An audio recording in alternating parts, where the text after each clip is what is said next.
Kuwait தீ விபத்தில் கணவர் உயிரிழந்த நிலையில் 2 பெண் குழந்தைகளுடன் வறுமையில் தவித்து வரும் தனக்கு அரசு பணி வழங்க கோரி விழுப்புரம் மாவட்ட ஆட்சியர் அலுவலகத்தில் பெண் ஒருவர் மனு அளித்துள்ளார்.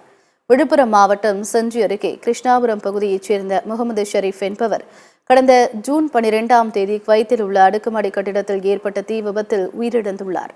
இவருக்கு மனைவி அஷ்ரபுனிசா மற்றும் 2 பெண் குழந்தைகள் உள்ள நிலையில் மத்திய மற்றும் மாநில அரசுகள் சார்பாக 7 லட்சம் ரூபாய் நிதி வழங்கப்பட்டதாக கூறப்படுகிறது.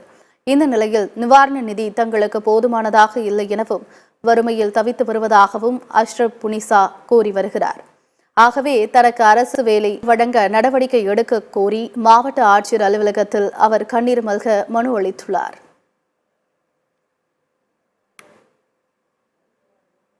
இப்போ நான் இருக்கிறது வாடகை வீட்டில்.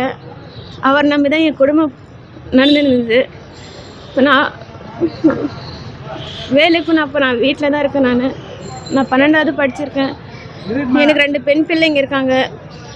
எனக்கு வாழ்வாதாரத்துக்கு ஏதாவது எனக்கு அரசு வேலையாக எனக்கு கொடுத்தா கொஞ்சம் உதவியாக இருக்கும். இப்போ எங்களுக்கு வாழ்வாதாரம் எதுவுமே இல்லை. அரசு தரப்பில் ஏதாவது என்னுடைய மருமகளுக்கு அஷரஃபினிசாக்கு எதனாவது வேலை வாய்ப்பு கொடுக்கணும்னு நான் மன்றாடி கேட்டுக்கிறேன்.